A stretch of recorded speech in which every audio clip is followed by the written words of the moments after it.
A long, long time ago, at the beginning of civilization, there lived a fisherman.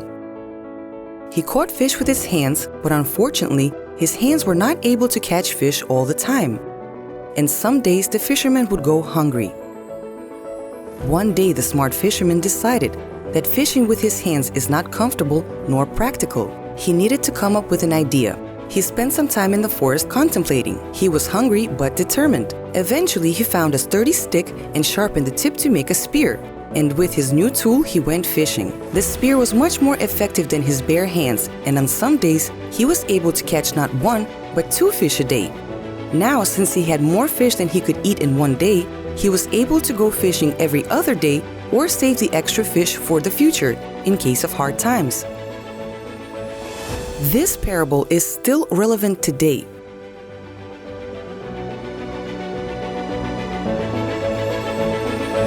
Let's imagine a situation where 2 friends get hired at a company called N, and each of them receive a great salary in the amount of $10,000 a month. One of the friends, let's call him Bill, started spending money immediately. Also being comfortable with his financial position, he took out a large loan. He bought a big house with a garden, a luxury car, dined in fancy restaurants, and dressed in luxury boutiques. Bill, in order to please his desires, parted with his money without thinking about it twice, and at the end of the month, he had no money left on his account. During that same time, his friend John recalled a story about the fisherman that's been handed down in his family from generation to generation. When he got hired, he rented a small but cozy flat. And just like before, he relied on public transportation, and most of the time, he cooked and ate at home, thus controlling the cost of food. Like any other normal person, John occasionally spent time out with his friends, and he sometimes allowed himself little life joys. But the story about the fisherman always remained in the back of his head, reminding him that you shouldn't allow impulsive emotions and fancies overcome your common sense. And this way, John was able to save $7,000 each month. He decided to spend his saved money wisely, and he started to learn about investing. He found education materials, went to trainings, and took courses on financial literacy.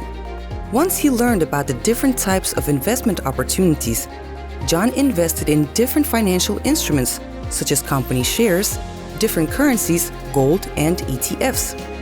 After a while, his wisely distributed portfolio started to bear the first fruit. After a successful deal, he received his first passive income in the amount of $1,000. As the time passed, his experience grew, and with experience, his income grew, and 6 months later, he already made $5,000 a month in addition to his salary. This way, John gradually became a more confident investor, and within a few years, he achieved a stable income from various financial instruments that brought him no less than $15,000 a month.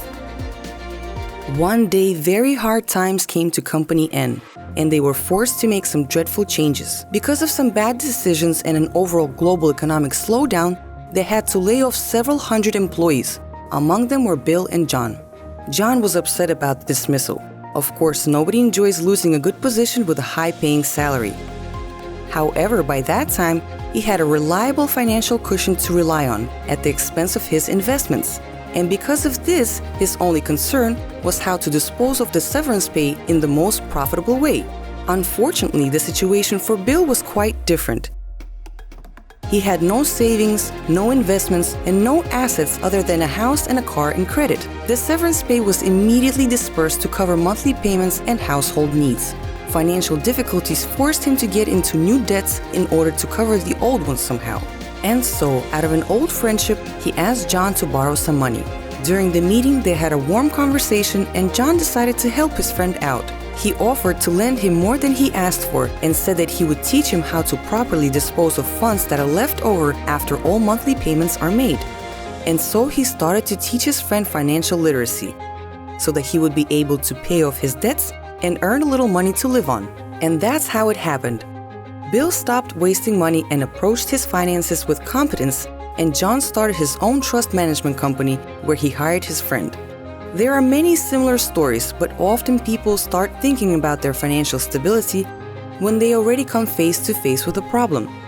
We have to think ahead and take care of our future. If you want to be confident, if you want to learn how to make savings and increase your capital at their expense, if you want to get passive income, come to our intensive course, The Key to Success in Finance. Learn how to wisely make money out of money. Learn how to make money work for you.